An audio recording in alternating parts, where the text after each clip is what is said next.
Sport.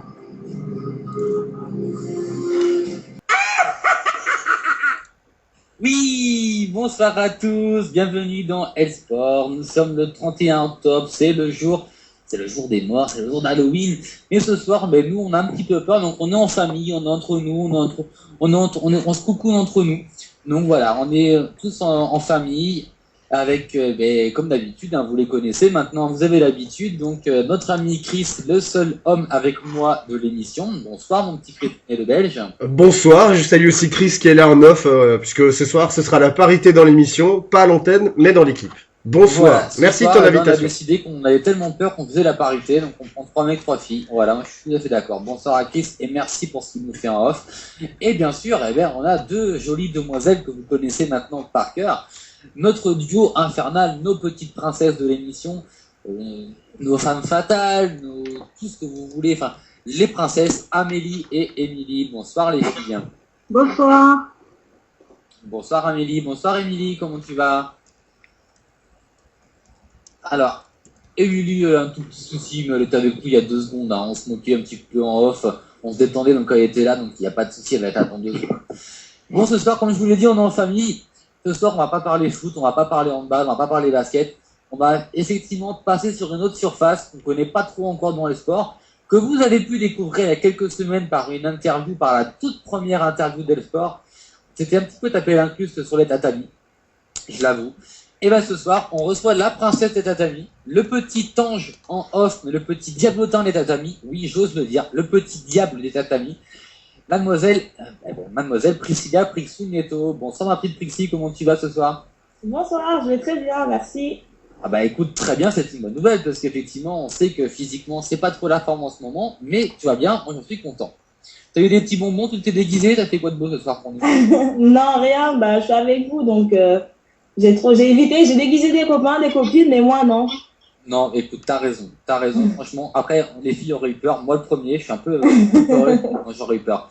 Et bon, comme on l'a vu en famille ce soir, alors je te rappelle, tu étais la toute première à nous suivre, à nous supporter, à te mettre derrière nous. Donc, c'était normal que tu puisses être là ce soir aussi dans l'émission. Donc, merci en tout cas d'être là. Ça fait plaisir. Avec plaisir. Plaisir partagé pour moi et pour toute l'équipe.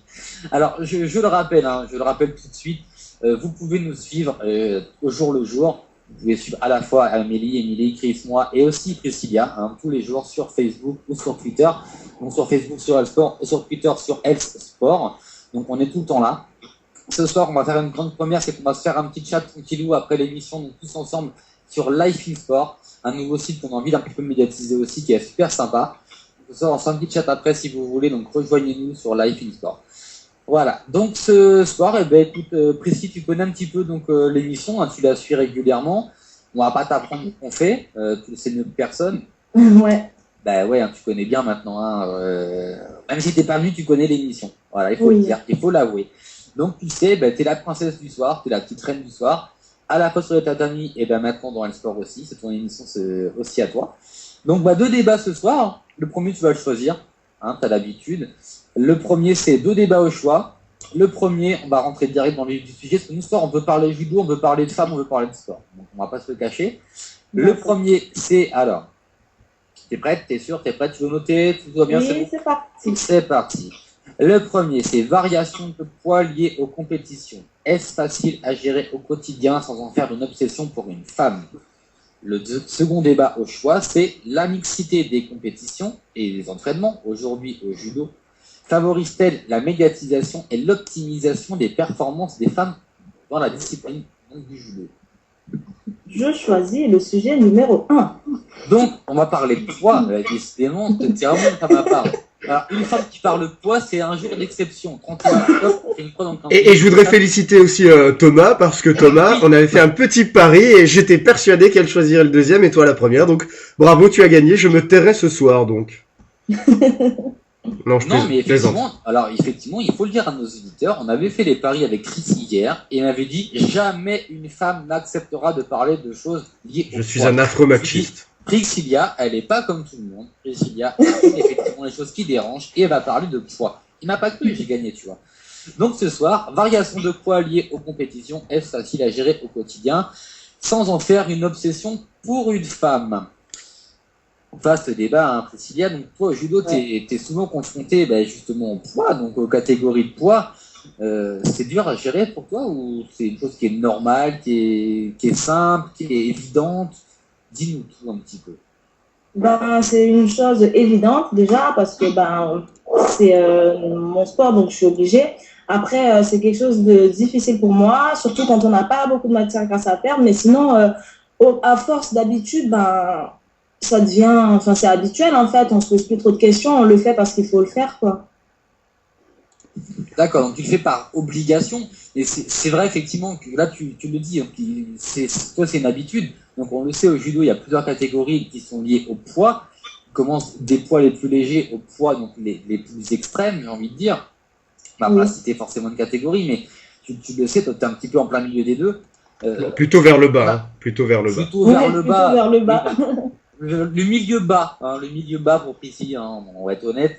Là, les fêtes de Noël, par exemple, approchent. On sait généralement que les repas, c'est les choses qu'on aime bien se faire plaisir. Toi, en tant que sportif, c'est des choses qui te font un petit peu peur, où tu te dis, non, je ne vais pas trop manger parce que je vais prendre du poids. Enfin, comment ça se passe exactement pour toi? En fait, quand Noël approche, on essaie de faire un régime avant Noël parce qu'on sait que c'est une période qui fait mal. Mais sinon, quand Noël approche, on est content parce que c'est une période dans laquelle on peut se lâcher. Et puis aussi, on a eu la chance, en fait, que les championnats de France soient décalés parce qu'avant, c'était donc début janvier, mais maintenant, ils nous les ont décalés donc à novembre. Donc maintenant, on n'a plus trop de problèmes avec Noël, mais c'est vrai qu'à l'approche des fêtes, on est un petit peu anxieux sur le retour, surtout parce que forcément, on prend du poids, on va se faire peser. Donc d'un côté, c'est bien Noël, mais après, le retour fait mal.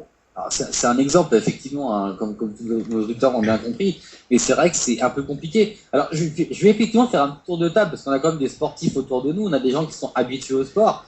On va prendre par exemple honneur aux femmes. Amélie, par exemple, si on devait te dire, il ne faut pas que tu fasses plus de tant de kilos pour jouer dans tes buts au foot. Tu réagirais comment? Tu réagirais bien ou ça te saoulerait grave finalement au final? Wow, écoute, c'est compliqué, hein. Moi, je suis de très gourmand en plus, donc... mais bon, après, c'est sûr qu'il faut toujours se limiter à un certain poids parce que quand tu fais du sport de haut niveau, à un moment donné, tu sens la différence quand tu commences à prendre un peu de poids. Donc après, je ne descendrai pas à moins de 52, ça c'est sûr. Mais bon, s'il y avait un certain poids auquel je devrais me limiter, je pense que je le ferais, oui. Parce que bon, il faut être au niveau, au top niveau, donc voilà, le poids c'est plus important. Ça serait dur quand même, non? Te connaissant. Oui, c'est dur, ouais. Alors, on posait la question effectivement à notre petite princesse de l'émission, à Émilie. Thomas Bell, effectivement, si on me disait, il ne faut pas que tu fasses plus de tant de kilos pour effectivement être dans ta catégorie, pardon, et être performant, tu réagirais comment? Je suivrai. J'y arriverai, je me fixerai ce qu'on m'a demandé. Mais Amé, t'es bien gourmande, donc t'as vu flamber les crevettes. Ah! Je fais un gros bisou à Elodie et Laetitia au passage. Alors, effectivement, Elodie Wouk, l'entraîneur des Rafettes, et Laetitia, son assistante préférée, effectivement, qui sont des grandes fans de l'émission aussi et qu'on adore aussi, il faut bien le préciser. Chris, toi qui es sportif, qui es tennisman, amateur, mais effectivement avec un très bon niveau, hein, comme précisé, tu as un très très bon niveau. Très bon. Toi, moyen. Si, quand même. Moyen. Non, quand même, faut le dire. Moi, je le dis, j'ai pas honte de le dire, tu as un très bon niveau. Bref, sans problème. Oui, à toi, oui. Quelle est la question, Tom?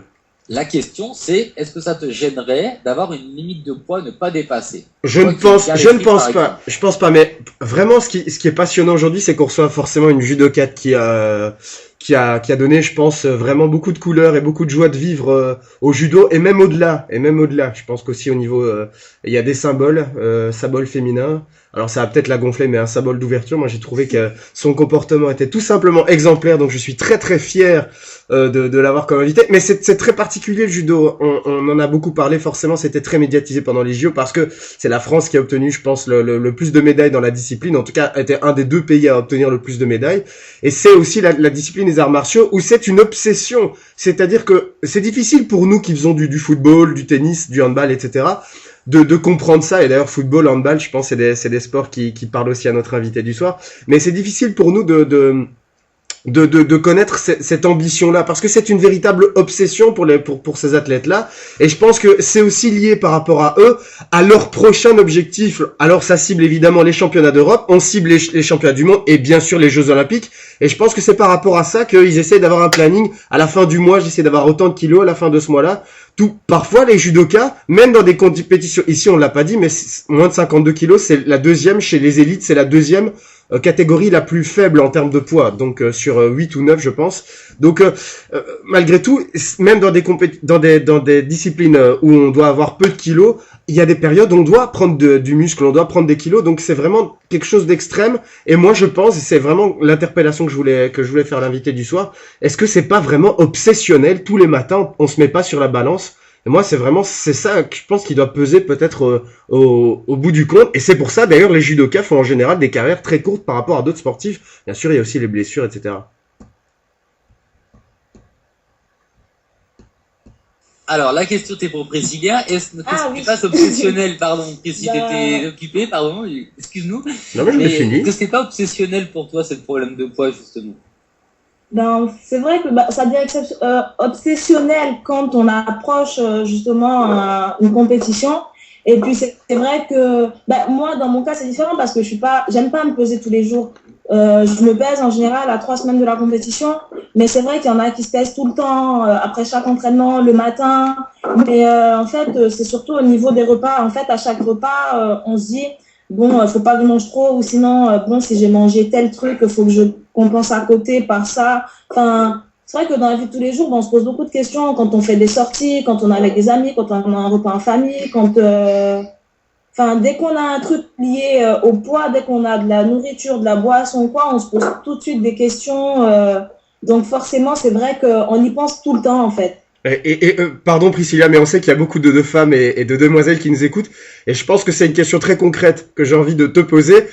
Est-ce que forcément aussi au niveau du poids, et à 2 semaines on doit forcément faire attention, et là tous les jours on se pèse à 21 jours du jour J, est-ce que il y a aussi tous les petits conseils autres que évidemment les nutritionnistes n'osent jamais dire, c'est-à-dire ne pas trop grignoter ce qu'on mange, c'est-à-dire avaler, parce qu'on sait que plus on avale de grandes quantités de matière et moins le corps et plus ça va dans les intestins, tout simplement parce que le corps n'a pas le temps de tout recycler, de tout prendre et de transformer ça en grammes et en kilos forcément. Est-ce que tu as tous ces petits trucs là, ces petites astuces là, manger longtemps, rester presque 1 heure dans la table, etc. Est-ce que ça, tu as vraiment une obsession de la nutrition?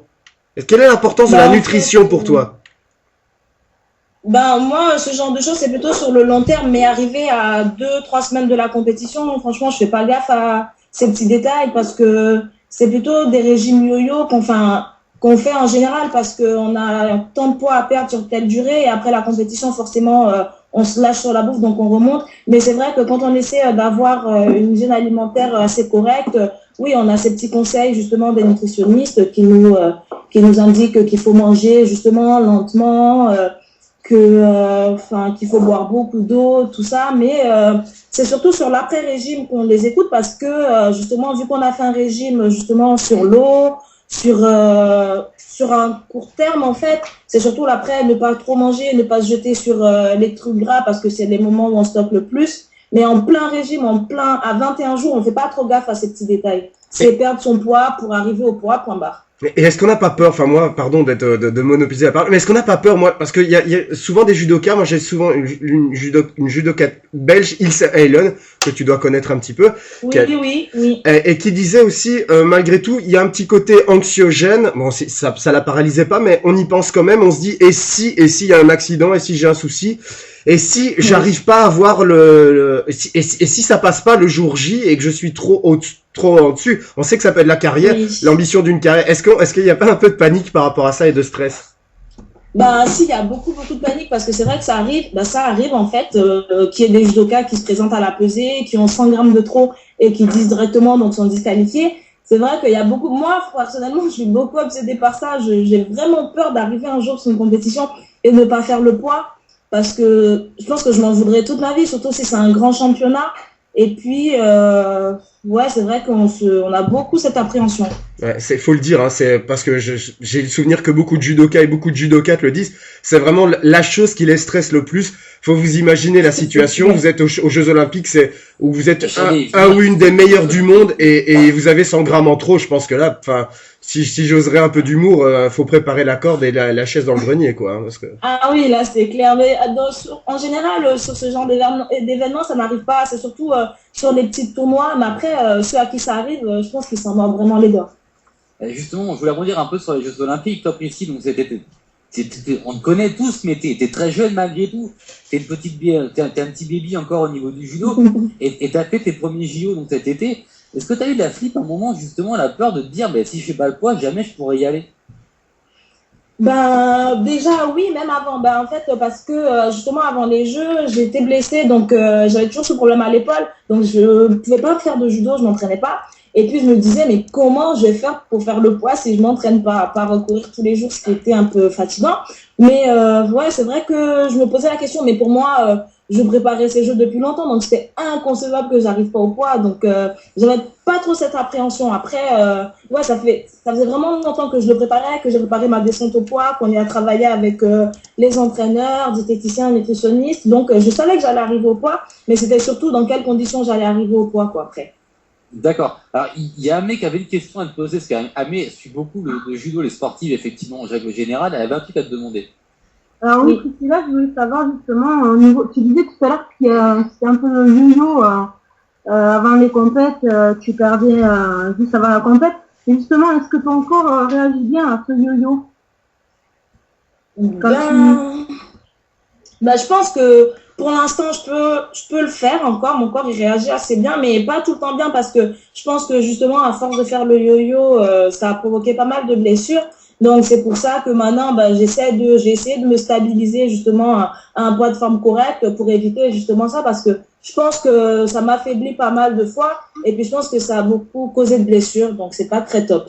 Ouais, et attention, vas-y, pardon, Amé. Non, vas-y, Christophe. Non, mais tu fais sans doute allusion aux éventuels dégâts que ça provoque, les régimes yo-yo, les vergetures, etc. Donc là, elle est pas trop vite, c'est après ça. Ah c'est après, ce sera pour après. Et on parle pas de vergetures des filles quand même, hein. Ah là là. Après, on en parlera tout à l'heure, ça, des vergetures. Non, je m'ennuierai avant. Non, on reste avec nous, en famille. Oui. Et pour cela, oui, je voulais justement savoir aussi au niveau de ces périodes-là, est-ce qu'il y a des périodes dans l'année plus difficiles que d'autres, au moment de se priver, ou est-ce que, par exemple, quand tu arrives dans l'hiver, c'est plus compliqué En fait, chaque période de régime est compliquée. Après, le plus dur, en fait, je pense que c'est l'hiver, surtout quand on arrive à 2 jours de la compétition, qu'il faut se priver un peu sur l'eau. Mais ouais, c'est plus difficile à suivre. Mais en fait, d'un côté, l'été, en fait, c'est bien parce qu'on transpire beaucoup quand on court, tout ça, donc on perd beaucoup de poids. Mais après, faut beaucoup boire aussi l'été, donc vu que on peut pas trop, c'est un peu plus compliqué, ouais. Okay. Alors moi justement, Priscilla, maintenant, toi, on te connaît un petit peu parce qu'effectivement, tu suis la famille et le sport et t'en fais partie depuis longtemps. Mais est-ce que tu as des collègues éventuellement, je sais pas, on va citer des noms au hasard, c'est vraiment au hasard, on va parler de Automne, de Gévrez ou autres, qui effectivement subissent aussi ces soucis donc, de poids. Et est-ce que tu sais comment elles peuvent vivre effectivement ces soucis de poids par exemple? Automne, elle a pas trop de soucis de poids, donc ça va. Après, Gévrise, vu qu'elle est descendue de KT parce qu'avant elle était en 70 kilos, maintenant elle a fait justement le pari avec elle-même de descendre en moins de 63, chose qu'elle réussit parfaitement et puis ça l'a pas gênée. Je pense que Gévrise, elle est très mature et puis elle est vraiment très sérieuse, donc en période de régime, c'est une tueuse parce qu'elle se met en condition et elle se dit pendant un mois je mangerai ci, ça et rien d'autre. Et puis elle le fait et puis c'est pas quelqu'un, ça la rend pas désagréable, ça la rend pas, ça la change pas totalement. Après ouais, physiquement, mais après psychologiquement, elle est pas sur la défensive parce qu'il y en a quand ils sont au régime qui changent complètement de comportement, mais elle ça va, elle le fait bien, ça la change pas. Et je vais pas dire qu'elle le vit bien, mais elle sait pourquoi elle le fait, donc elle se prépare psychologiquement, donc ça va. Ah, justement, tiens, il y a une question actuellement en tête. Si on devait te dire, toi, Prissou, si on devait te dire, il faut que tu perdes 10 kilos pour être championne du monde et championne olympique, tu le vivrais bien, tu le ferais, ou tu te dirais, basta, c'est bon, je vais se faire comme ça? Si on m'assure derrière que je serai championne olympique, oui. Mais sinon, 10 kilos, ça fait vraiment beaucoup. Je pense que je me lancerai, je le ferai, mais après, je sais pas si mon corps suivra derrière, mais je le ferai. On l'avait vu notamment, hein, pardon Chris, mais on l'avait vu au JO, donc en lutte, pardon, c'était chez les hommes, mais en lutte, il y a effectivement un des médaillés olympiques au JO à Pékin qui avait perdu donc beaucoup de poids pour être dans la catégorie en dessous et qui avait été récompensé par une médaille olympique. Donc quand tu vois ce genre d'exemple, effectivement, ce que tu te dis pas, pourquoi pas éventuellement, ou toi tu dis de toute façon dans ma catégorie, je suis une des meilleures du monde, j'ai ma chance, donc j'ai pas besoin de perdre du poids pour y arriver. Non, mais moi, là, si on me demande de perdre 10 kilos, c'est mort. Hein. C'est vraiment mort. Mais si vraiment, je sais que si je sais que dans une caté, c'est mort, je peux faire les jeux, mais je n'emmènerai pas de médaille et qu'on me dit, descends dans cette... Rien que avoir une qualification. Si, par exemple, dans 4 ans, je ne suis pas qualifiée dans telle caté et qu'on me dit, si tu veux faire les jeux, il faut que tu descendes dans telle caté, je perdrai le poids qu'il faudra perdre. Hein. En même temps, c'est comme on rater Rio. Mimi a une question, ma belle, vas-y, dis-nous tout. Non, mais moi personnellement, je pense que la question du poids, c'est plus une question psychologique. Alors, je vais peut-être choquer les gens, mais à partir du moment où le psychologique est décidé à perdre du poids et l'objectif est juste de perdre du poids, ça fonctionne. Donc, je sais pas en tant que sportive ce que tu penses, Priscilla ou Amélie. À partir du moment où le but c'est de faire du sport et pour faire ce sport, il faut être en dessous d'eux. À partir du moment où la tête elle veut, tout le reste suit. Donc les 10 kilos ou les 5 kilos qu'on demande de perdre, ils se perdront dans la période escomptée. C'est vrai. C'est tout à fait ça. Hein. C'est vrai. Après, il y a un calcul, il y a peut-être controverse. Moi, je suis assez d'accord avec ce que tu dis, bien sûr, mais il y a un calcul aussi. Et en général, ceux qui font des arts martiaux, qui ont cette contrainte du poids, essayent d'être en fait, la difficulté, c'est d'être borderline, c'est-à-dire pas trop léger quand même, parce que on est pénalisé sur le ring, sur le tatami, peu importe sur quelle discipline on parle, on est pénalisé si on est trop léger malgré tout. Et le risque en fait, c'est d'être borderline tout en ayant une couverture pour ne pas justement être dans le rouge et ne pas être exclu de la compétition. Ça c'est pour moi, je pense, la plus grosse difficulté. Je sais pas ce que tu en penses. J'ai pas trop entendu. La plus grosse difficulté, est-ce que ce n'est pas, je sais pas si j'ai un souci chez moi ou pas, donc la plus grosse difficulté, est-ce que ce n'est pas justement cette difficulté d'être borderline pour ne pas être pénalisé si on est trop léger parce qu'on est pénalisé par rapport aux autres qui sont un peu plus lourdes et qui ont plus de kilos ou plus de grammes en tout cas. Est-ce que la difficulté n'est-elle pas justement d'être un borderline tout en maintenant une certaine dose de sécurité pour pas être exclu le jour J? Non, spécialement parce que y en a, ça dépend des personnes. Il y en a qui se sentent super bien quand ils sont super légers parce que justement ils sont plus rapides. Il y en a qui se sentent bien quand ils arrivent tout juste parce qu'après ils reprendront 2 kilos pour être plus stable. Ça dépend des personnes. Et je voudrais aussi ajouter quelque chose. Tout à l'heure, Tom, tu faisais allusion en lutte gréco-romaine à un Français qui avait perdu du poids. Et c'était Christophe Guénaud. C'était particulier, mais ça peut arriver. Un des frères Guénaud. Et c'était particulier parce qu'en fait, lui, son frère Steve était dans la catégorie. Ils étaient deux dans la même catégorie. Donc, quitte à essayer de se partager les médailles, il avait baissé. Donc, vous voyez, les motivations, elles peuvent être variantes pour choisir une catégorie. Certains peuvent privilégier. On sait que, par exemple, il y a des sportifs, en tout cas, en restant dans le judo, il y a des judokas qui essayent, car ils savent qu'ils sont puissants, ils se disent dans une plus faible catégorie, je vais justement avoir cet avantage de la puissance. Et j'allais y venir justement, Chris, parce que j'allais citer 2 exemples, effectivement, pour t'appuyer. Notamment, toi, Priscilla, on sait que tu es effectivement en moins de 52. S'il y avait l'exemple, effectivement, de Lucie, que tu connais bien, qui est en moins de 70, qui domine absolument tout le monde depuis longtemps, en moins de 70, ou alors chez les mecs de Teddy Riner, qui est en toute catégorie, qui absolument domine tout le monde depuis quelques années aussi, tu te dirais pas, voilà, il y a Lucie, il y a Teddy, moi, clairement, je descends, j'ai tenté ma chance ailleurs, quoi. C'est vrai que c'est une question qui se pose, mais après... parce que dans les KT en dessous aussi, le niveau est quand même très fort. Mais si c'est vrai qu'en France, par exemple, les lourds, ils doivent s'arracher les cheveux, quoi. Mais bon, s'ils descendent pas, c'est qu'ils peuvent pas, même eux, changer leur habitude, tout ça. C'est un challenge aussi, quand même. Ouais, mais Priscilla, malheureusement, les faits démontrent que c'est vrai. Et c'est une sorte de cercle vicieux. Je sais pas si tu vas être d'accord avec moi, mais on voit que c'est un cercle vicieux où, effectivement, par rapport à Teddy Riner, les meilleurs s'en vont, il y en a qu'un qui reste, tous les autres s'en vont parce qu'ils se disent c'est pas possible, c'est pas pour moi, donc on baisse de catégorie et forcément c'est un cercle vicieux, du coup le niveau de la concurrence baisse. C'est un cercle vicieux discontinu en quelque sorte. Bah oui, c'est vrai, hein. Mais ça, en fait, ça arrivera plus dans des pays comme la France, par exemple, où vraiment, t'es dit, il est vraiment incontestable, enfin, à tous les niveaux, mais dans les autres pays, ben, il y a beaucoup plus de concurrence, donc les autres, ben, ils se battent pour aller chercher. Et puis aussi, il faut arriver à, sachant que la caté en dessous justement, des lourds, c'est la caté des moins des 100 kilos, et en général, les lourds font 120 kilos ou 115 kilos. Il faut vraiment vouloir le faire descendre. Ouais, non, ça demande un travail. Et est-ce que tu es d'accord justement avec le fait que justement, entre les lourds, c'est-à-dire les plus de 100 kilos chez les messieurs, et je crois que c'est plus de 75 chez les dames, si je dis pas de bêtises. Plus de 78. 78, bon, j'étais pas loin. Pas même pro, attention. Ouais, bah forcément, une des meilleures pros du monde, donc ça va. Ouais, elle risque pas de se tromper. Est-ce que justement, voilà, la difficulté pour les poids lourds, comme tu l'as dit, c'est en général ils sont 15 ou 20 kilos au-dessus. Est-ce que c'est pas un sport un peu, je vais peut-être exagérer le trait, mais vraiment un sport différent entre les poids lourds et les autres? Ah oui, c'est carrément différent parce que ben forcément, c'est pas. Il y a un autre judo qui a exploité, c'est un judo de lourd qui bouge pas trop, enfin, il y a rarement des lourds qui feront des mouvements d'épaule ou des mouvements au ras du sol. En général, c'est beaucoup de force, ils vont se soulever, ils vont se pousser, ils vont rouler.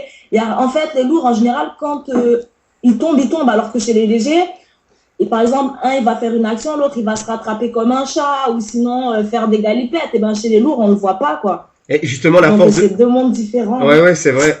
Et l'instant, par exemple, là, pour t'appuyer effectivement, Chris, on le disait chez les lourds, en mec, par exemple, on a Teddy d'un côté, et on a le japonais, donc Kosei Inoue de l'autre. On a deux mecs absolument injouables, et qui passent leur temps à se taper l'un sur l'autre. À côté, bon courage, quoi. Donc, battez-vous à côté pour effectivement avoir une place au final d'honneur. Et toi, Priscilla, est-ce que si tu battais pour juste une place d'honneur, ça te motiverait ou tu te dirais, c'est bon, basta, quoi? En fait, de l'extérieur, si j'étais pas dedans, je pense que je le ferais pas. Mais une fois que tu es dans le truc, en plus, surtout que maintenant, on a droit justement à 2 qualifiés au championnat d'Europe et au championnat du monde.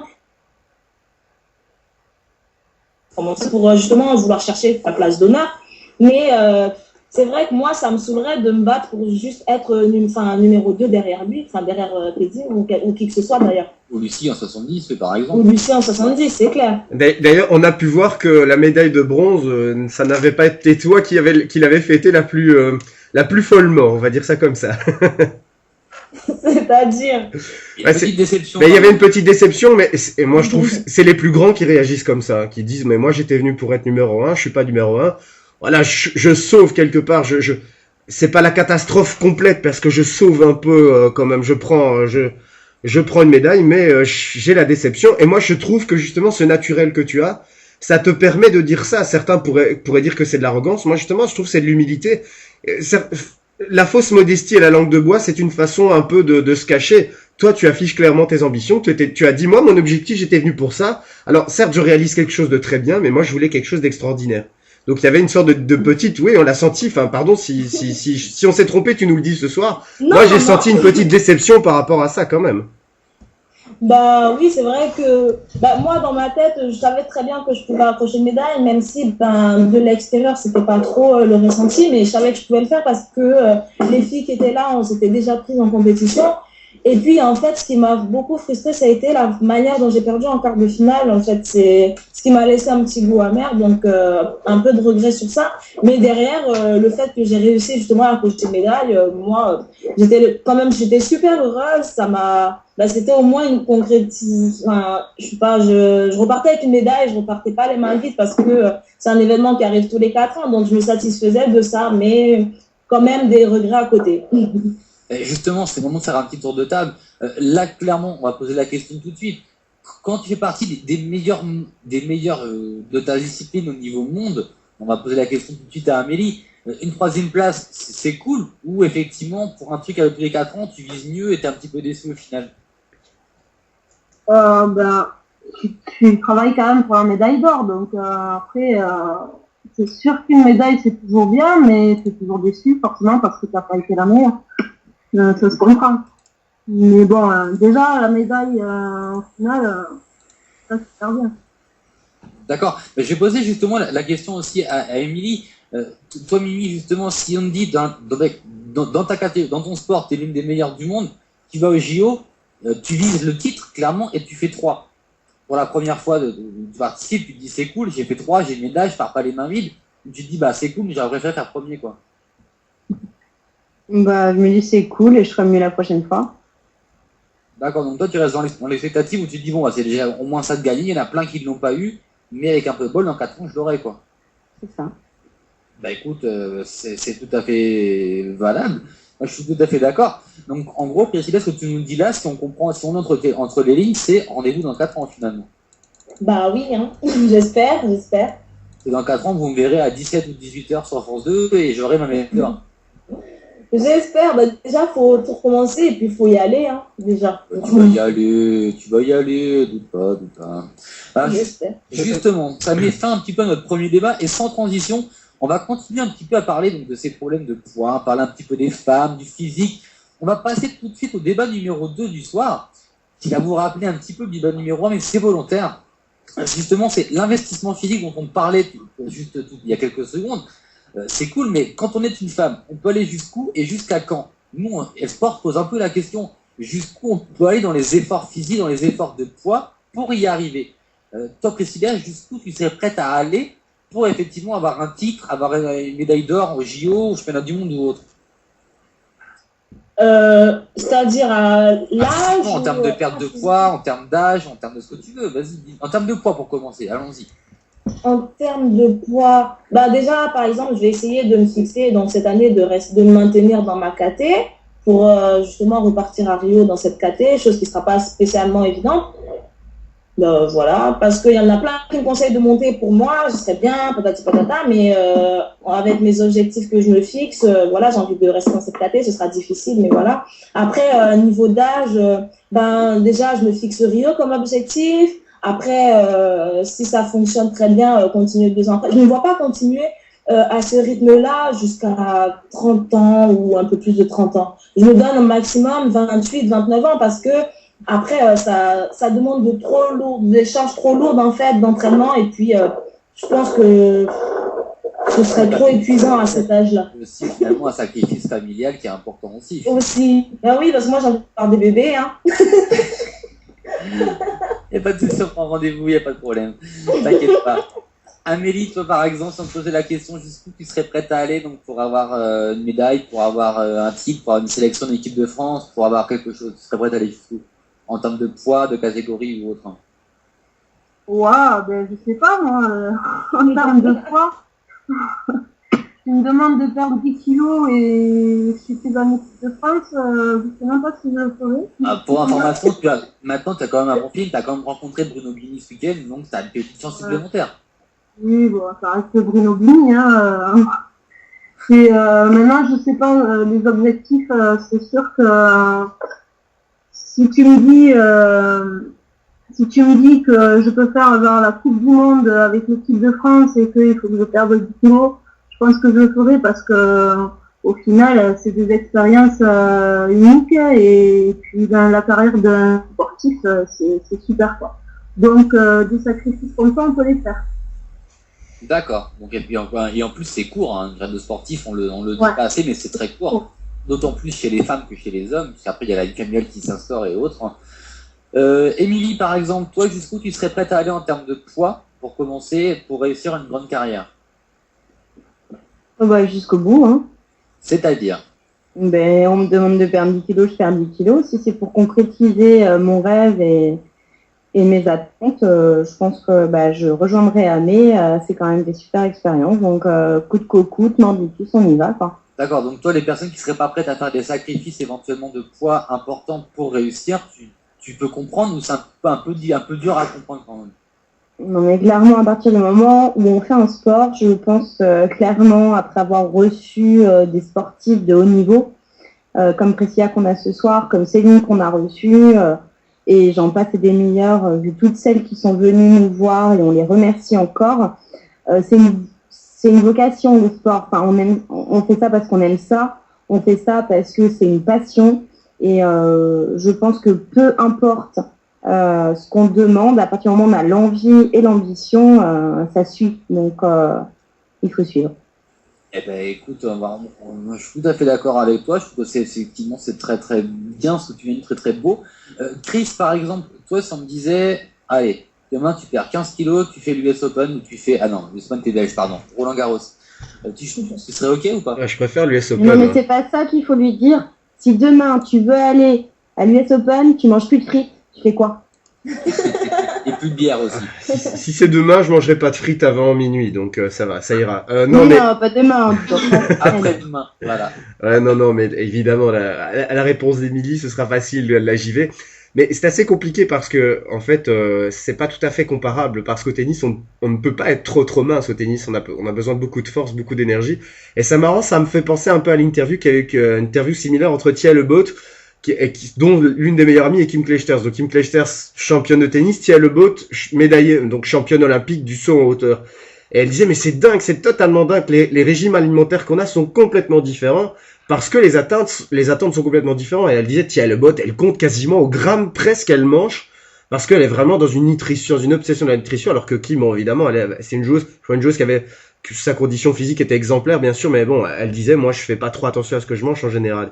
Et c'est ça la vraie difficulté. Moi, je pense que à partir de là, ce qui est quand même important, c'est de maintenir la notion de plaisir. Mais je vais rejoindre ce que les chroniqueuses et même ce que Priscilla a dit avant. C'est-à-dire que quand t'as un objectif et quand t'as une passion en ligne de mire, même si c'est pas la période la plus géniale, la plus gaie, mais tu t'astreins à cette obligation-là parce que tu sais que de toute façon ton plaisir ultime c'est de participer à telle ou telle compétition. Donc à ce moment-là, c'est entre guillemets, tu gâches un peu la vie pour avoir ton plaisir ultime au bout du bout. Et c'est finalement ça qui est le plus excitant, je pense, chez les sportifs.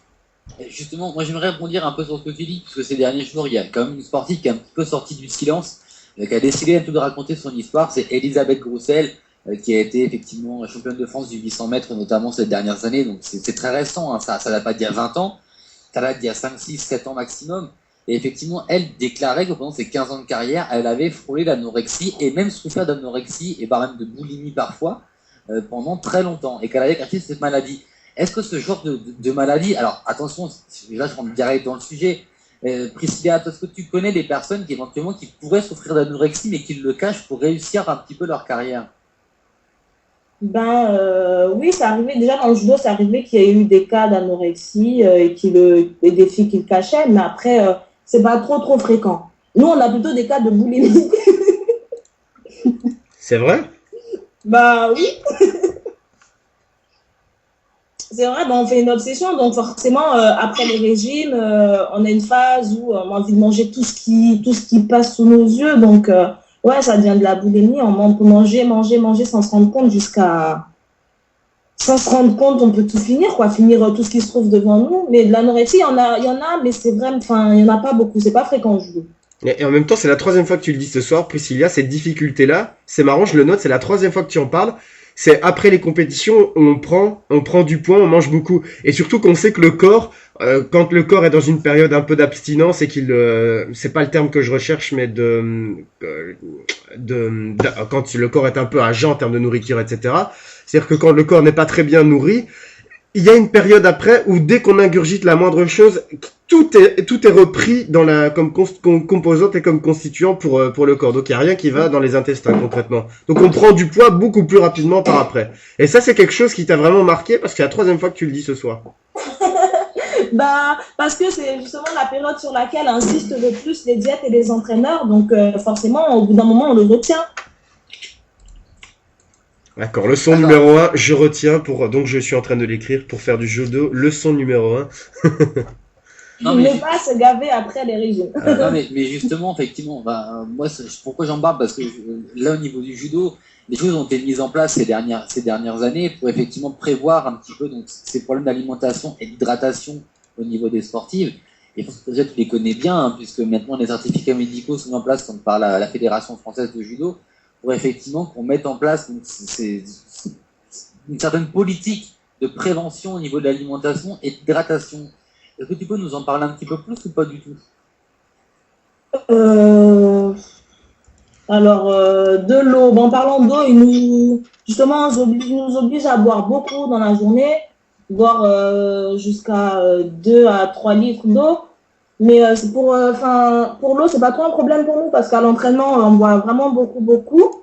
Et puis, niveau nutrition, c'est de manger, ne pas, si on prend des féculents, par exemple, ne pas rajouter de viande, ou sinon, si on prend de la viande, ne pas rajouter trop de féculents à côté. Et puis, le soir, manger vraiment super light et puis éviter les grignotages. Ça, c'est la base. Enfin, c'est ce qu'ils nous disent au tout début. Et puis après, c'est surtout en fonction des gens, de la masse grasse, vu que c'est beaucoup plus poussé et étudié pour être performant en compétition. Donc, ça dépend après des individus.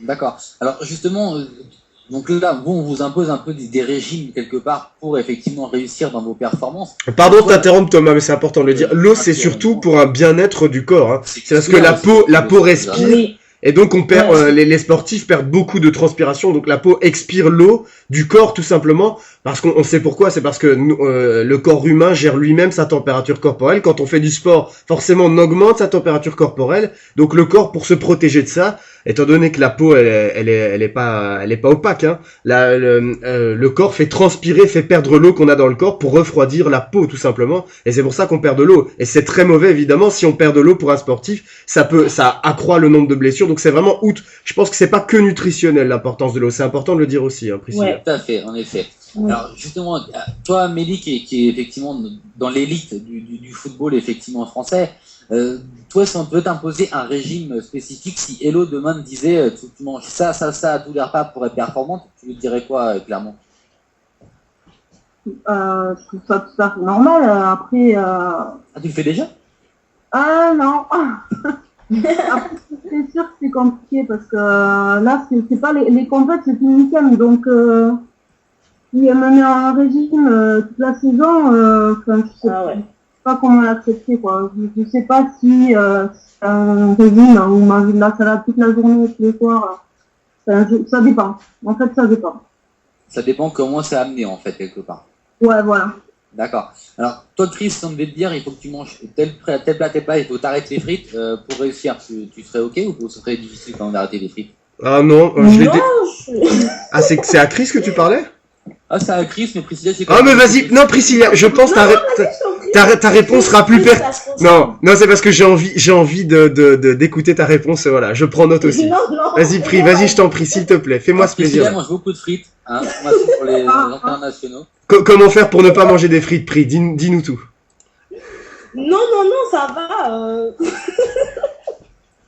Non, je mange pas trop de frites, hein, ça va. Ben, j'arrive à faire l'abstraction, mais par contre, une fois par mois au moins. Le McDo, une fois par mois. Que les frites du McDo, par contre. Non, mais c'est important ce que tu dis. Pardon, je vais, comme ça, mon temps de parole, je vais l'utiliser pour ça, parce que c'est pas très intéressant mes conseils diététiques, mais je vais répondre oui, comme ça à ta question, ça te fera plaisir. Parce que je l'ai déjà fait par le passé. Au tennis, je dois quand même faire aussi plutôt attention à mon poids, dans le sens où de temps en temps, quand on se laisse aller pendant les fêtes, ça sent le vécu, je peux vous le dire. Moi, je prends facilement du poids aussi. Je peux prendre 5 à 10 kilos en une semaine. Donc, pour les perdre, il faut faire un truc draconien. Non, mais c'est très intéressant ce que tu dis, Priscilla, parce que il y a des sportifs ils ont chacun un petit truc. Vincent Kompany dit, moi, je peux m'octroyer un plaisir, mais toutes les 2 semaines. Toutes les 2 semaines, je peux aller à la friterie, mais c'est le seul truc, par exemple, c'est le seul plaisir. Ouais, mais enfin, Vincent Kompany, c'est différent. C'est un défenseur central de football, enfin, qui est, je pense, il fait près de 100 kilos. C'est un beau bébé, comme on peut appeler ça. Mais malgré tout, il fait quand même attention à ce qu'il mange. Et donc, toi, ton régime, enfin, forcément, c'est plus draconien. C'est un plaisir par mois. Et comment Non, au niveau des frites. Hein. Ah, au niveau des frites, non, mais un plaisir. Il y a le McDo, il y a le McFlurry, il y a tout ça. Mais c'est un par mois, un McFlurry par mois, un McDo par mois, une frite par mois. Non, mais par exemple, quelque chose de très gras comme les frites, c'est une seule fois par mois. Non, mais c'est moi, j'essaie de me dire ça parce que sinon, en fait, je me dis une fois par mois, mais ça arrive que je le fasse 2 fois, on va dire. 2 à 3 fois. Et le lendemain, tu cours beaucoup plus. Chez qui en ce moment, parce que franchement. Mais par exemple, si je mange des frites, je vais prendre une barquette, mais je vais manger que ça et rien d'autre à côté. Ouais, comment tu te rattrapes? Ça va remplacer mon repas, c'est vrai. Non, mais c'est vrai. C'est vraiment un plaisir. Tu rames un peu. Écoute, tu mords demain. Mais non. Et Priscilla, c'est intéressant de savoir aussi, quand tu as faim, qu'est-ce que tu fais? Est-ce qu'il y a des sportifs qui prennent des petites protéines ou des découpes faim comme ça, qui sont ou des fruits hypocaloriques? Quand j'ai faim dans n'importe quel moment de la journée. Mais c'est-à-dire que quand tu te dis, bah voilà, moi j'ai mangé des frites, je pouvais pas, je me suis fait plaisir, mais bon voilà, je mangerai quasiment plus rien aujourd'hui. Comment est-ce que tu fais pour combler la faim? Tu bois beaucoup ou quels sont Je tes bois de l'eau. conseils ma sœur, hein? Ah, tu bois de l'eau, voilà. Ouais, Je beaucoup Forcément, elle d'eau. se rattrape. Pas ton dire qu'à manger des frites à tous les repas. Mais elle se rattrape, c'est logique. Et non. Moi, j'allais me poser un petit peu la question à Émilie. Toi, si on devait t'imposer, Mimi, un régime particulier pour être performante au haut niveau, tu dirais oui, tu dirais non? Je dirais oui. Et ça serait sans contrainte, ça serait fatigant, ça serait quoi? Donc, bah, ça se fait facilement à partir du moment où on le veut. D'accord. Bah écoute, pourquoi pas. Moi, je suis tout à fait d'accord. Alors justement, alors là, on a un peu parlé de tous les aspects donc liés au poids. Alors moi, j'ai une chose que j'aimerais effectivement parler qui est peu connue hein, au niveau du judo, qui est peu connue du grand public et pourtant qui est réelle. Il faut bien le savoir. Les judokas, effectivement, on a beau les voir, elles mettent des coups, elles mettent des hippons, elles mettent tout ce qu'on veut. Enfin, elles nous font peur. Moi, elles me font peur personnellement. Mais effectivement, après, elles ont un gros souci pour toute la fin de leur vie, en règle générale, au doigt. Priscilla, peux-tu nous en dire plus par rapport à la maladie du judoka?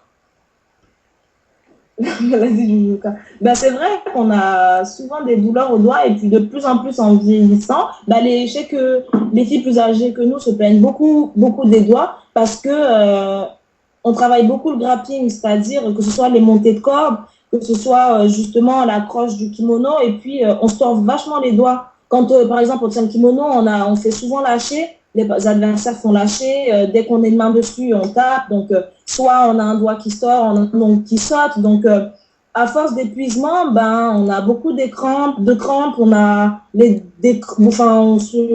doigts ils se crispent très vite. Et puis, ben, pour l'instant, ça m'arrive pas trop, mais c'est vrai que les plus âgés, par exemple, il arrive qu'il y ait des fois des personnes qui, dans la nuit, par exemple, quand elles dorment, eh ben, elles sont obligées de se lever pour aller tremper les doigts dans l'eau parce que elles disent, ouais, j'ai l'arthrose, ça fait trop mal et tout. Donc, ouais, je pense qu'en vieillissant, il y a beaucoup de problèmes d'arthrose au judo, notamment dans les doigts. Surtout qu'on doit préciser que le corps humain n'est pas fait, n'est pas théoriquement fait. On sait qu'il y a des muscles qui sont entre guillemets préparés à subir plus de chocs que d'autres, les genoux, etc. Même s'il y a beaucoup de gens qui souffrent des genoux. Mais c'est vrai qu'au niveau des mains, bon, je suppose que tout le monde va regarder ses mains au moment où je le dis, mais le corps humain n'est pas prêt à subir des torsions dans tous les sens. Et c'est vrai qu'au judo notamment, il y a vraiment des fois, ben, quand vous entendez quand vos os de la main craquent notamment, les ligaments aussi ils travaillent, faut pas oublier ça. Tu parles pour moi là? Non mais je le parle en manière générale et donc là non qu'est-ce qu'il y a, tu m'agresses, non et alors mais c'est pour un vieux, c'est ça en fait, direct. et c'est tout simplement ça. Et donc et ce qui est très difficile en plus pour les mains, c'est important de le dire, c'est parce que en général les muscles des mollets, les pectoraux, etc. on peut les étirer, mais pour étirer des muscles de la main c'est beaucoup plus difficile. Et les tendons de la main c'est beaucoup plus difficile. J'aurais plutôt tendance à parler de tendons d'ailleurs. N'est-ce pas Priscilla? Comment tu étires on est dans la catégorie conseil. Comment tu étires tes mains? Ça, c'est une jolie question. C'est très joliment dit, ça, effectivement. Comment je tire mes mains? Pour éviter les risques de blessures. J'essaie de ramener, je ramène la pomme vers l'extérieur, justement, vers le haut, comme ça. Ah oui, Enfin, vous voyez pas ce que je fais, mais... Non, mais on imagine bien lever les mains très haut dans le ciel et dire « Je suis là, c'est moi !» Non, t'imagines bien, ouais, c'est ça. Non, mais je dis ça parce que c'est vrai que les guérisons de blessures à la main sont en général les plus longues. Tout simplement, c'est vrai ce que je dis. Moi, justement, moi, ça m'a marqué cet été au JO parce que j'ai beaucoup suivi les JO, notamment en judo, parce que bon, forcément, faut être honnête, c'est quand même une des seules chances du médaille qu'on a à coup sûr tous les 4 ans. Avec la natation. Et puis forcément, et en plus, moi j'ai la chance d'avoir connu Priscilla avant, enfin elle me connaissait pas elle, moi je la connaissais, et je la suivais effectivement beaucoup pour les JO, je j'avais beaucoup d'espoir sur elle. Et j'ai pas été déçu d'ailleurs, mais là j'étais content. Mais effectivement, on a vu notamment Fred Jossinet, donc qui nous a suivi dès le début aussi, donc de L-Sport, qui montrait ses doigts volontairement en disant, regardez, les judokas c'est peut-être des médailles, mais c'est aussi ça au final. C'est impressionnant quoi, elle avait les mains de doigts tout boursouflés, qu'elle avait mal aux doigts, et c'est quelque chose qui est très très impressionnant finalement. Tenez quoi ton Priscilla par exemple? Bah, c'est vrai que ses doigts sont impressionnants. mais ça te fait peur hein? Bah oui, c'est vrai de se dire que on risque de finir comme ça, ça fait un peu peur. Mais bon, au final, vu la carrière et le palmarès qu'elle a, je veux bien finir avec des doigts pareils. Hein. Bah, si tu as la même carrière, effectivement, pourquoi pas, que j'ai envie de dire finalement. Ouais. Mais bon, ça fait quand même. C'est vrai. Ouais, mais bon, quand tu vois comment elle souffre maintenant. Ah, oui, c'est clair que c'est vrai qu'elle nous en parle de temps en temps et elle nous dit bah, c'est difficile pour elle, hein, mais bon, avec, avec tout ce qu'elle a vécu, donc je pense comment dire, elle se. Je sais pas comment expliquer. Voilà, elle s'habitue, mais bon, c'est vrai que c'est pas quelque chose de facile à vivre, je pense. Hein. D'accord. Justement, on a la chance d'avoir une gardienne de but avec nous, donc Amé, effectivement, qui a les bras, les mains souvent mises en avant donc dans son sport. Toi, Amé, si on devait te dire, effectivement, bah écoute, tu fais une belle carrière, mais dans 3 ans, tu as les mains bloquées, tu peux plus rien en faire. Ça te ferait quoi? Bloqué. Non, mais c'est vrai que étant gardien, j'ai eu pas mal de blessures au doigt et c'est vrai que c'est très très long à guérir. Et d'ailleurs, il y a des blessures il y a 5 ans, je les fais encore, quoi. Je sais pas si c'est l'arthrose ou pas, mais bon, ça guérit pas vraiment, quoi. Donc toi, t'as un petit peu peur, effectivement, d'avoir un handicap au final aux mains à cause de ça, de ta passion, ou tu te dis, bon, ça va, je suis dans les buts, c'est bon, je suis pas trop sollicité, ça va le faire? Non, mais après, il y a pas d'handicap, mais c'est sûr qu'il y a la douleur. Après, ça supporte. D'accord. Alors, je reposais un petit peu la question aussi à Mimi. Toi, est-ce que, au niveau de tes mains, tu étais très sollicité et que tu risquais, pour ta passion, pour ton plaisir, un handicap à vie, tu continuerais à le faire ou tu te dirais non, c'est bon, clairement, je tiens ma vie, j'ai encore 50 ans minimum à vivre derrière, j'ai pas envie de gâcher ma vie pour une passion qui a duré 5-6 ans? Je continuerai parce que j'aime ça. Toi, t'es une passionnée aussi, c'est pour ça, t'es quelqu'un de bien. C'est pour ça. Alors, moi, ce que je vous propose, qui est déjà 22h25, on va dépasser, on le sait, on dépasse toutes les semaines. Moi, ce que je vous propose, alors, si vous avez encore des questions à poser en rapport avec le sujet à Priscilla, allez-y, que ce soit Émilie, Amélie ou Chris. Et si l'aventure, vous n'en avez plus par rapport au sujet, on va directement embrayer, donc, sur l'interview décalée. Petit tour rapide, Chris, des questions à Priscilla avant qu'on commence l'interview décalée? Ah oui, c'est pas vraiment une question. Moi, je voulais un peu qu'elle, parce que on parle depuis tout à l'heure du judo. Moi, je trouve que je suis en admiration devant ce sport, qui est un peu avec le taekwondo, je trouve l'un des sports les plus fair-play. Et c'est vrai que ceux qui ne connaissent pas, je dirais les spectateurs du canapé qui regardent tous les 4 ans durant leur été, bien confortablement assis, peuvent se dire, c'est les arts martiaux, c'est quand même violent. Là, on a parlé tout à l'heure en plus des blessures musculaires, on a parlé des suites après les résultats et même la santé post-carrière. Tout ça, c'est quand même bon. Il faut le préciser, mais moi, j'adore cette mentalité-là. Il faut savoir que dans plusieurs pays au monde, notamment le Japon, c'est aussi le cas en Allemagne. C'est important de le dire. Dans des pays donc européens, en Europe du Nord, je pense que Priscilla ne nous contredira pas, Suède, Norvège, etc. Le judo est une véritable institution et on l'inculque dès l'enfance. Et il y a un respect surtout de l'adversaire qui n'est quasiment jamais vu dans aucun autre sport. Je mets le taekwondo aussi à part où il y a cette très très bonne mentalité. Moi, je voulais juste te dire, est-ce que ça t'a séduit aussi ce côté-là quand tu as commencé le judo, quand tu étais petite? Parce que peut-être qu'on va faire naître des vocations et que tu vas faire naître des vocations sans doute même. Et c'est le but de L-Sport aussi. C'est le but de L-Sport. Ce qui était génial en fait, c'est que avec justement les copains quand j'ai commencé le judo, à l'entraînement, ben on se tapait dessus, on aimait bien, et puis à côté de ça, on rigolait. Quand on finissait les combats, ben, on se tapait dans la main. C'était une toute autre ambiance en dehors justement du combat. Ben à côté, faut pas croire, mais nous, ça nous lie beaucoup. On se bat sur le tapis, mais en dehors, il y a une vraie solidarité. En plus, dans les clubs, justement, quand on part en déplacement, sachant que justement dans le club, on se tape tous dessus, mais une fois qu'on est à l'extérieur, on est chacun les uns pour les autres, et puis ça nous inculque une certaine discipline. On accepte la défaite comme on savoure la victoire, avec humilité. Donc c'est vrai que c'est génial. Ouais, et... Certes, quand on... Vas-y, je t'en prie, Priscilla, je t'en prie, vas-y, pardon. Non, mais c'est bon. Non, parce qu'il y a une auditrice, Laetitia, qui nous dit aussi l'escrime peut être dans la catégorie. Je suis plus ou moins d'accord, même si c'est en train de malheureusement de se perdre en escrime. Et moi, ce qui m'a marqué aussi aux Jeux Olympiques, et c'est quelque chose qui est massivement le cas, les accolades sont souvent très respectueuses. C'est très rare qu'il y ait des tensions vraiment sur le tatami, c'est vraiment quelque chose qui est excessivement rare. Et donc je pense que c'est aussi une des notions, c'est pas la notion qui doit ressortir le plus de ce sport, qui doit distinguer le plus de ce sport vers le haut.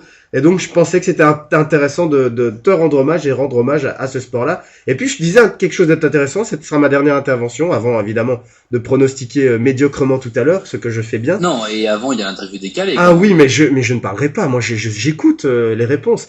Non, juste quelque chose de très très important aussi à dire par rapport au judo, et justement par rapport tout à l'heure on l'a dit, c'est que on a utilisé ce terme, c'est les vocations.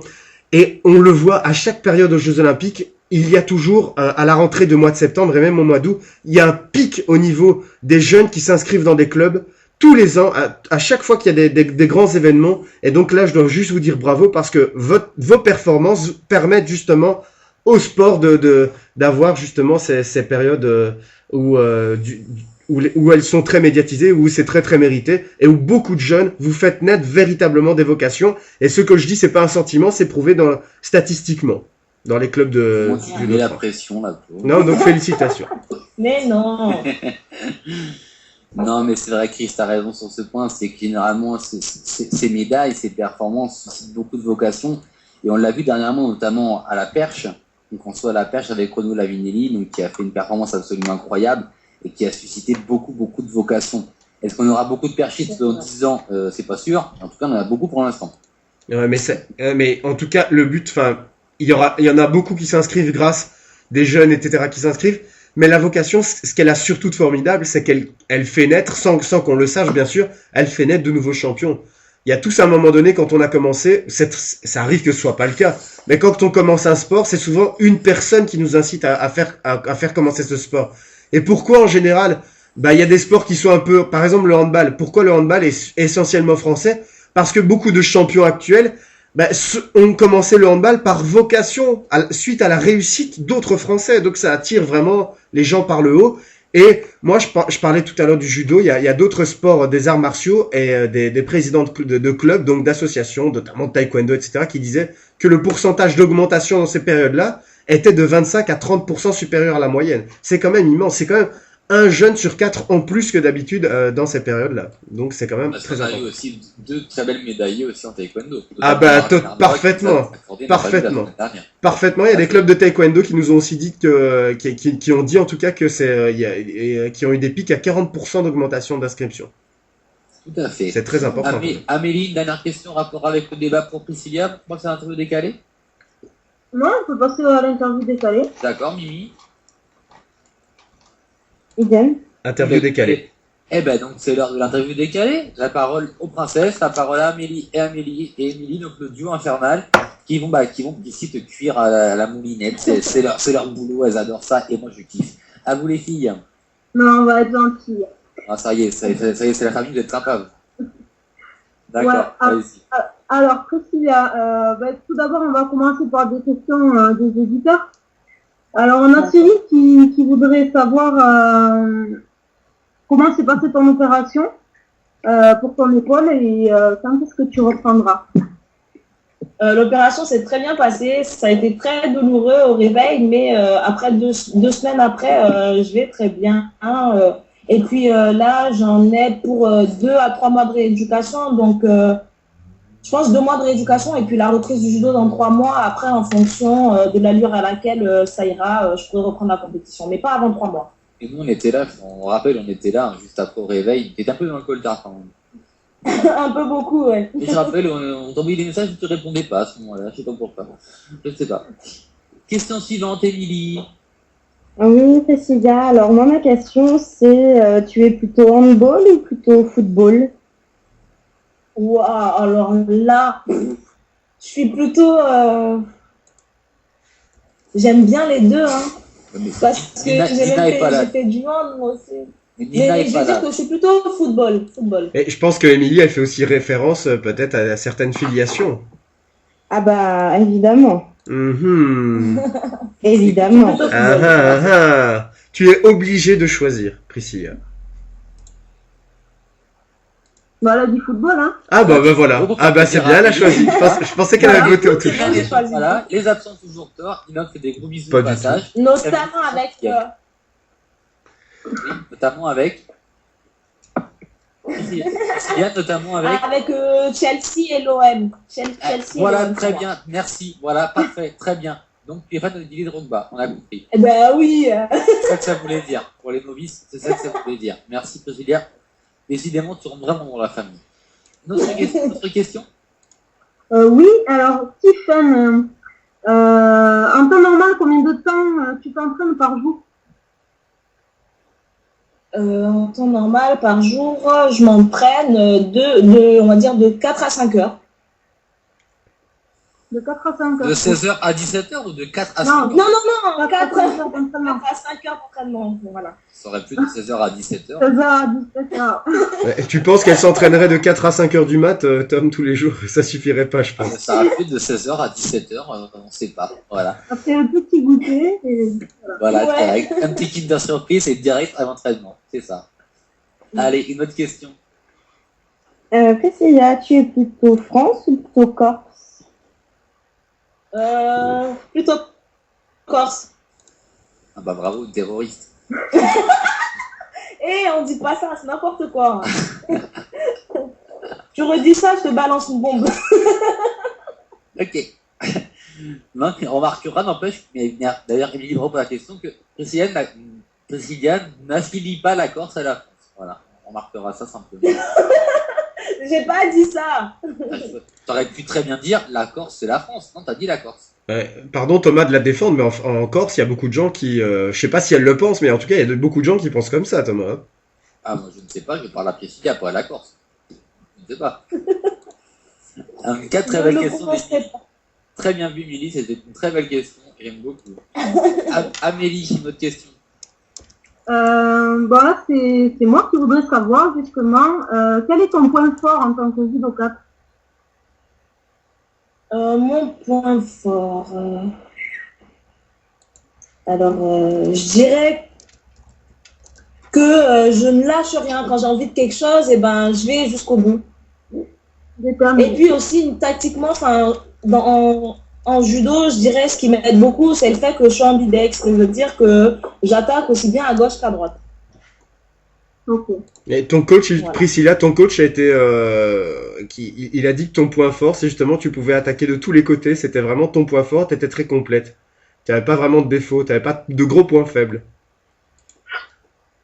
Ben, c'est vrai que en compétition, ça surprend beaucoup parce que en général, c'est soit on est gauchère, soit on est droitière. Et puis le fait que, par exemple, comme en place de 3 lors des jeux, j'ai fait tout le combat à gauche et puis comme ça, d'un coup, j'ai attaqué à droite, ça déstabilise beaucoup les gens. Et je voulais savoir aussi le point fort de Chiku, la woman. Apparemment, tu aimes Bon, je bien, refais tout de suite ou... La fâcher direct, en fait. Bravo. C'est pas la dernière question. Hein. Son point fort, c'est qu'elle a apprécié des arbitres. Son point fort. Elle aime les arbitres. Voilà. Ouais, voilà, c'est Elle prend ça. les drapeaux. Voilà. Elle ne parle pas français, on peut y aller, Priscilla. Non, mais non, sérieusement, son point fort. Il y en a un. Ben, déjà, c'est un chat en fait. Elle retombe toujours sur ses pattes déjà. Et puis, elle lâche rien en fait, tout le temps. Et elle muse tout le temps, tout le temps. Et puis, au bout d'un moment, quand tu lances 150 000 attaques et que la personne elle vole, mais au final, elle retombe toujours sur ses pattes, ça me saoule. Ouais, on voit ce que tu Voilà. veux dire. Ça me rappelle un combat cet été. C'est pas trop. Émilie, une question éventuellement? Oui, moi, ça sera ma dernière question. Donc, Priscilla, tu es plutôt Côte d'Ivoire, Abidjan ou le Valois? Oh là là, les deux, hein. Comment t'es Les trop deux. forte, sérieux? J'aime tes questions, Mimi. J'adore tes questions. Ouais, Ah, j'adore on moi peut aussi. faire. Non, mais là, je peux pas. Le Valois, c'est le club, c'est... on va dire, le Valois, c'est le club, c'est vraiment le judo. Après, la Côte d'Ivoire, c'est le cœur, c'est vraiment... c'est mes origines, donc... plus la Côte d'Ivoire et plus la Côte d'Ivoire, hein, alors s'il faut choisir. Hein. Allez, il faut choisir. Bah, la Côte d'Ivoire, voilà, c'est dit. Voilà, mais c'est acté. Amélie, une dernière question peut-être? Oui, deux. Il m'en reste deux petits. Bah, Mais vas-y. justement, si je voulais savoir le point faible de Priscilla. Ah oui, merci. Non, parce que ton coach t'a dit que tu n'en avais pas, mais moi je me suis dit ce qui serait marrant, c'est justement, merci Amélie, c'est justement de savoir ce que toi tu penses. Est-ce que tu penses que tu en as vraiment un? Mon point faible, mon point faible. Mais c'est-à-dire dans... Partout, enfin, que ce à soit au quel niveau niveau technique, au niveau Non. mental, oui, par rapport à la discipline, bien sûr. Mon point faible, on va dire... en fait, dès que j'ai Et- une fille qui muse et qui tombe pas beaucoup, La ça patience, me saoule et puis je Mais m'éparpille. voilà. Quoi. une forme d'impatience. Tu lui mets coup de tête, balayette, manchette, c'est terminé. C'est ça, et après je me fais disqualifier, puis c'est Voilà. Voilà, boxeuse, là. Ouais, mais nous on dira merci Princey, tu nous as bien fait rigoler. Et, Voilà. je vais faire ma petite question un peu diablesse, un petit peu l'avocat du diable, parce que c'est pas une question qui te concerne, parce que je ne le pense pas spécialement, mais est-ce que le fait de ne pas avoir de points faibles, est-ce que c'est pas justement aussi un gros point faible, ça? Notamment de manquer est-ce que le fait d'être très complète, et donc peut-être de manquer d'un point fort en général, je parle pas qu'au niveau du judo, est-ce que c'est pas aussi une sorte de point faible, ça? je dis pas que enfin, j'appellerais pas ça un point faible, mais en fait, quand on se dit qu'on n'en a pas trop, c'est après, justement, quand on a la défaite mauvaise, je dirais, parce qu'on se dit, je vois pas sur quoi, normalement, j'ai pas à fauter, je vois pas sur quoi j'ai fauté, quoi. D'accord. Alors Ahmed, t'avais une dernière question, moi j'en ai une ou deux qui traînent après parce que c'est Princey, pas forcément, mais Ahmed t'en as une. Allez, c'est parti. Je voulais savoir si tu avais réussi à voir Neymar. Attends, mais là, je vous déteste. C'est dit, et les filles elles sont très très calées, elles connaissent par cœur. Donc vas-y, je te l'avais dit. Enfin, en plus Neymar, quoi. Attends. Non, mais C'est pas n'importe je suis trop je suis dégoûtée. Hein. On est arrivé juste un jour après, en fait, qu'ils soient partis. Et puis, j'ai même, à Londres, après ma compétition, j'ai voulu aller les voir, justement, dans la ville où ils jouaient. Mais seulement qu'ils avaient perdu. Donc, ils sont rentrés après. Donc, non, je n'ai pas réussi à le voir. Mais j'y arriverai un jour, j'y arriverai. Ouais. Surtout s'il signe au PSG bientôt. Hein. Je prie pour que ça se fasse. C'est les cheveux, ça. C'est pas ça. Pardon de doucher tes espoirs. Pour l'OM. Non, pour l'OM, mais je veux juste qu'il vienne à Paris pour le voir. Pardon de doucher tes espoirs, mais il viendra pas, quittera pas le Brésil avant juillet 2014. Et ce sera sûrement dans le Mercato 2014, après la Coupe du Monde 2014 de Rio, qu'il rejoindra un club européen. Il faudra encore un peu de patience pour voir le couple Priscilla-Neymar. Voilà. Alors moi j'avais deux petites questions pour toi aussi, parce que moi forcément, moi, je te connais un petit peu aussi, Drixou. T'es plutôt Lucie, Gévrez ou Automne? Waouh. Ah bah. À quel niveau? À quel niveau? Ah, dans les potes. Ah, dans les potes, je suis Automne. Dans les potes, t'es Automne. Bah écoute, voilà, c'est une réponse. Thomas, alors, il est plutôt été, lui. Hein. Automne Pavia, donc on salue d'ailleurs, effectivement. Donc, comme Gévrez et Van, comme l'unité d'Écosse, on les salue toutes, les filles, bravo à toutes. Et merci à tous pour cet été, et on vous suit encore toutes, notamment à Tokyo bientôt, hein, fin novembre. Alors, moi j'avais une autre petite dernière question. Alors, une chanson que toi tu chantes, que tu aimes, mais qu'à chaque fois que tu la chantes, ça te colle un petit peu la honte. C'est laquelle? Le papa pingouin, le papa pingouin, le papa pingouin. Dédicace à Chris, et tu peux nous la trouver, ce sera génial. Avec plaisir. Ça serait génial. Ah voilà. Alors, sur ces bonnes paroles, que Priscilla connaît, hein, on a un petit peu la honte aussi d'un coup, t'as flingué l'émission, merci Drixou. On va passer à la partie pronostic, à vous les filles. Ah, les pronos. Oui, les pronos. Ouais, juste déjà pour reparler du football, aujourd'hui il y a eu les matchs de Ligue des Champions entre Juvisy et Stabæk, je sais même pas comment ça se prononce en Norvège. Donc Juvisy est reparti de Norvège 0-0. C'est dur pour Juvisy quand même un peu cette année en Coupe d'Europe. Ouais, bon, c'est quand même pas mal. 1-1 à Zurich, 0-0 en Norvège, c'est dur quand même. Alors ouais. Moi, je me permettais de couper pendant ton prono, parce qu'on est un petit peu aussi pour l'OM masculin. Oh Et non, bah, arrête ils de nous sont en fâcher. train de se prendre une tôle 2-0 et il y en avait temps additionnel, 3 minutes d'arrêt de jeu minimum. Avec un penalty et une expulsion qui font vraiment polémique, c'est aussi important de le dire, et qui ont permis à Paris de mener à 0. C'est important de le préciser. Voilà, parce que si on veut que le football féminin s'immisce dans le foot masculin, autant faire rentrer les masculins par la grande porte du côté féminin. C'est vrai. C'est vrai. Mais là, il y a eu vol, donc on est un petit peu fâchés, nous, les Marseillais. En tout cas, ça provoque polémique. Voilà. On va être objectif en disant que ça provoque beaucoup de polémique. Et effectivement, même moi qui suis assez objectif par rapport à ça, c'est un petit peu curieux. Les erreurs d'arbitre peuvent arriver, mais là, c'est un petit peu maladroit. C'est souvent dans le même sens. Mais bref, passons. Les pronoms, mesdemoiselles, allez-y à vous. Ça fait plaisir, allez-y. Alors, je ne sais pas trop si tu veux commencer, Indy. Non, vas-y. De quoi tu veux que je commence en hand? Ouais, si tu Bah, veux. bon, allons-y, Mimi. Ouais, tout de suite, maintenant.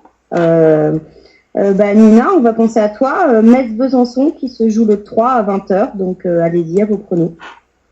Priscilla, Metz face à Besançon à Metz, c'est l'équipe de Nina, qui est notre co-animatrice aussi, mais qui n'est pas là ce soir parce que Noah est malade. On lui fait des gros bisous d'ailleurs au passage. Je dirais... Alors, Metz est deuxième. Attention, Metz est deuxième, mais c'est tout. D'accord, et Besançon sont vraiment pas forts. Ils sont très loin derrière. Bon, on va jouer la facilité, on va dire Metz. Oh, comment on dit ça, près de Nina? Bref, hein, bravo. Mais après, à combien Non, mais non, on ne donne pas le score. On va dire Metz. On demande juste le vainqueur. 30 à 10, voilà, comme ça c'est fait. 30 à 10, à plus 20. Ah bah alors là, s'il y a plus 20, tu vas gagner beaucoup d'argent. Fais ton parieur comme chez les handballeurs mecs, on va peut-être faire de l'autre. Exactement. Ok. Chris. J'ai envie d'être casse-pied aujourd'hui, donc je vais dire match nul. Voilà. Mais j'espère que ce sera... Encore une fois, moi j'ai peur de porter la poisse, donc j'espère que ce sera plutôt quelque chose qui va porter chance. Vu que je suis très mauvais en prono en général, je préfère faire cette stratégie-là. Match nul donc. Voilà, donc tu comptes porter chance à Nina qui maintenant marque des buts, hein, il faut le rappeler. Amé. Ouais. Ben, puisque Nina marque des buts, je vais mettre Metz aussi. D'accord, ben moi je vais mettre Metz aussi. Émilie. Metz aussi. Ouais. D'accord. Un autre prono, les filles. Niveau football, Montpellier qui reçoit Isère. Hein. Montpellier. Alors, Isère dit Montpellier, Mimi dit Isère, Chris. Parce que Montpellier, c'est des méchants. Oh, voilà. On a un passif. Des voleurs. Montpellier, on a un passif. Ouais, mais des voleurs. Des voleuses. C'est Montpellier à domicile alors. Ouais. Moi je vais miser ça change tout. Je vais miser sur Montpellier, moi. Bah, moi, pour gagner de l'argent, je vais dire Montpellier, mais j'ai vraiment envie de dire Isère, même pour les calmer par rapport à la semaine dernière avec le coup qu'elles ont fait à Rodez. Amélie, je t'écoute, tu dis quoi? Un petit match nul. Ah, comment tu te mouilles pas? Oui, mais elle a pas dit Montpellier quand même. Ouais. Elle est fâchée, Amé, franchement. Elle est fâchée. Un peu. Un petit peu amère avec Montpellier. Allez, une autre rencontre, les filles. La dernière, allez, la dernière. Non, pas la dernière, parce que moi je devais passer au basket, mais la rencontre qui a été choisie, et elle me va pas du tout. Une avant-dernière alors. Et bah, j'ai Rodez, bien sûr. Ah, le 4. Fallait le mettre, hein. Obligé. Alors, je rappelle que serait le sport sans les Rafettes. Voilà, je rappelle que Amélie joue à Rodez, chez les Rafettes, et qu'elle ce week-end, elles vont jouer au PSG. Priscilla, ton avis? Je rappelle qu'Amélie joue à Rodez. Justement. Non, on va dire Rodez aussi. Bien, on a converti une Rafette. On a converti une nouvelle Rafette, les filles. Il faut le signaler. Et Chris, ton avis? Ah ben franchement, j'ai parfois été odieux parce que ma stratégie est toujours de protéger nos invités ou nos chroniqueuses. Et là, je sais pas pourquoi. Alors là, si ça se réalise pas, je me fermerai ma bouche la prochaine fois. Mais je le sens bien. Donc moi aussi, je vais mettre Rodez. D'accord. Amé. Allez, Rodez, bien sûr. Eh ben, moi, je le sens bien. Moi, je vais dire mes petites Rafettes parce que ce week-end, elles ont vraiment perdu au bout du temps réglementaire. Des arrêts de jeu, alors que ça ne méritait pas autant d'arrêts de jeu. Et on avait dit que ce serait très serré, hein. On l'avait dit. Oui, mais prendre 2 buts dans les arrêts de jeu, alors qu'il n'y a pas d'arrêt de jeu dans le match, c'est un peu moyen. Donc, Non, ça fait mal au cul. Hein. Ça fait très mal, ouais, très mal au cul, ouais. Donc là, je vais dire pour Rodez aussi. Alors, Amélie, je te demande, mais sans te demander, parce que je suis dans ton pronostic d'avance. Ah bah si, là, il faut me demander. Vas-y, je te demande alors. Je vais être très cérébrale. Vas-y. Je vais dire Rodez. Très objectif, surtout. Non, très cérébrale. Ah bon? C'est possible? Dédicace, Chris, pour nous. C'est possible, ça? Non, Ah, ça, mais c'est pour oui. hier soir, ça, c'est bon. Voilà. Décidément, les allusions sont très nombreuses. D'ailleurs, mal au cul, je me suis demandé si c'était pas une allusion à notre avant-émission. Aussi. Allez, une fille en basket, vite fait. Oui. Bourges, Tarbes. Céline Dumerc, donc. Mais bien sûr, puisque Ça aurait été Elsport étonnant. suit Céline aussi. Si Céline, effectivement, qui s'est blessée à la cheville cette semaine en Coupe d'Europe aussi. Oui, mais on la suit quand même. Oui. Priscilla, Bourges, Dunkerque. Non, Ouais, Tarbes. Dunkerque. Bourges Tarbes. Bourges, Tarbes, pardon. Ah, Tarbes, c'était Tarbes. Toi, t'as suivi, Pas c'est bien, Bourges. Priscilla, t'as suivi. Bourges, Tarbes, dis-nous tout. Tarbes. Ah, t'as pas de faire une copine, toi. Chris. À domicile, Bourges. Ah bah, toi, t'as de faire une copine, par contre. Amélie. À Bourges. Toi, tu faillotes. Moi, je vais dire Bourges aussi parce que je faillote aussi. Mimi. Bourges. Et t'as vu comme le plus malin des faillots, c'était qui? C'était moi, comme d'habitude. Hein. C'est parce que, Bah, tu vois, je sors l'argument à domicile Bourges, alors que si ça avait été l'extérieur, j'aurais trouvé autre chose comme argument. Oui, aussi, t'aurais dit oui, mais c'est machin. Oui, voilà, c'est ça. À domicile, elles réussissent pas très bien, la Tarbes, donc... Voilà. Donc, un dernier prono, les filles, ou c'est bon pour vous ce soir? C'est bon. C'est bon. Eh ben, écoutez, dans ce cas-là, c'est le petit moment piège de l'émission pour conclure. Petite phrase à répéter pour Priscilla. Très simple. Ah, attends, mais je pense que elle doit avoir un peu d'inspiration avant de répéter sa phrase, non? Oui, alors. Un peu d'inspiration.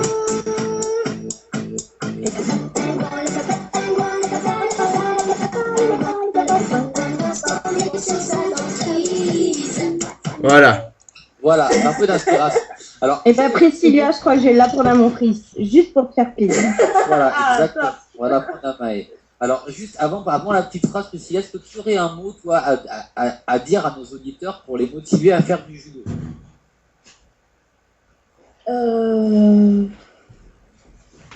Merde, Le ça, judo donne des ailes. merde, ça le fait. Le E ne le fait pas, Priscilla. Non, bah c'est pareil. D'accord, donc Priscilla est à l'aide de la Red Bull et des frites. Ça quand même mis ce soir. Oui, heureusement que c'est Halloween, hein. Ouh, on a eu peur. Alors, donc la phrase du Et des soir, papas Priscilla, et des pingouins aussi. Faut le dire. aussi, des papas, des pingouins, des Red Bull et des frites. C'est du McDo. Alors, Prixou ce soir, petite phrase à répéter qui est très simple. Franchement, elle est cool, je vais voir. C'est ici Priscilla Nieto. Ça, tu connais, ça devrait être facile à dire, je pense.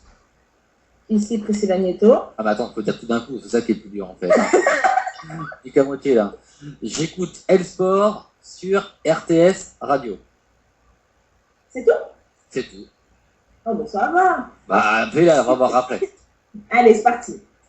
Ici, Priscilla Nieto. J'écoute L-Sport sur RTS Radio. Comment t'es trop fort. Eh, franchement, les filles, Attends. on peut dire quoi là? Franchement, bravo à Priscilla. Bravo. Parce que c'est rare. C'est très rare comme performance. Et bravo, Prixou. Merci. On enlève notre ceinture. Ouais, franchement, ouais, carrément.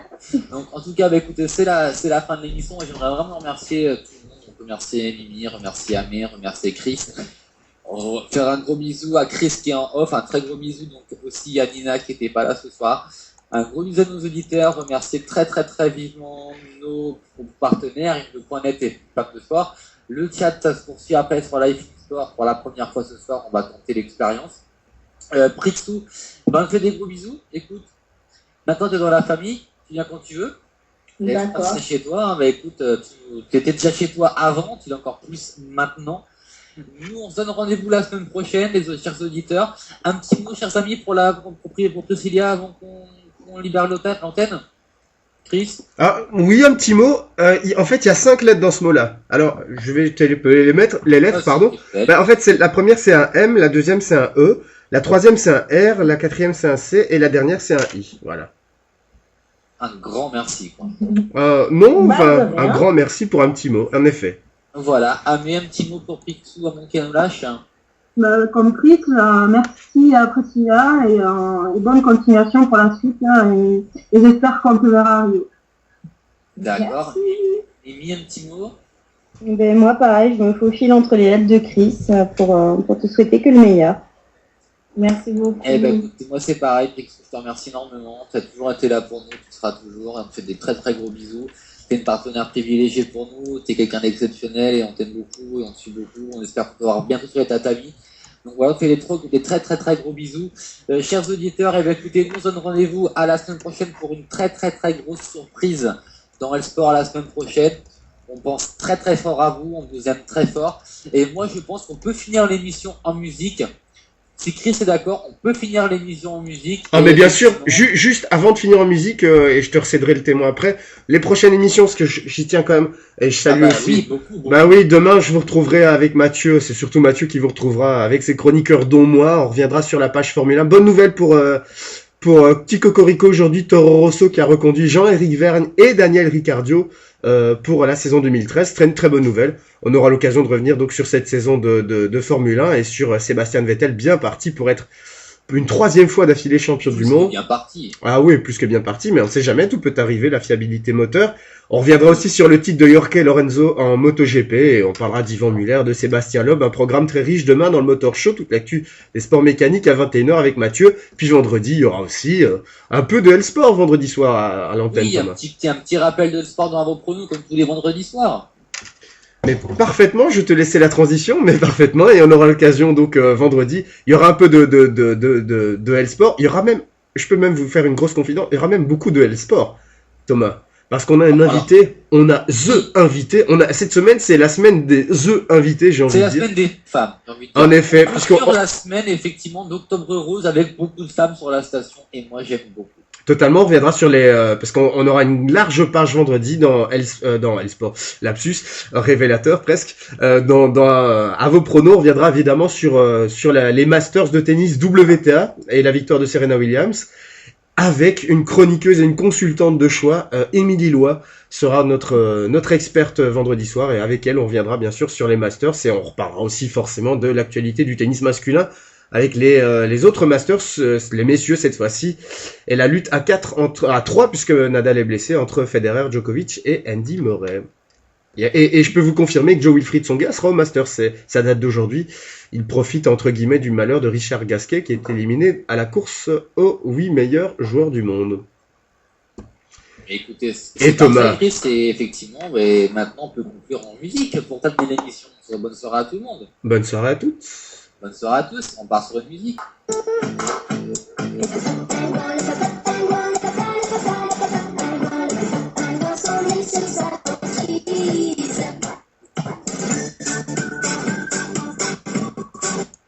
Oula, le disque est rayé.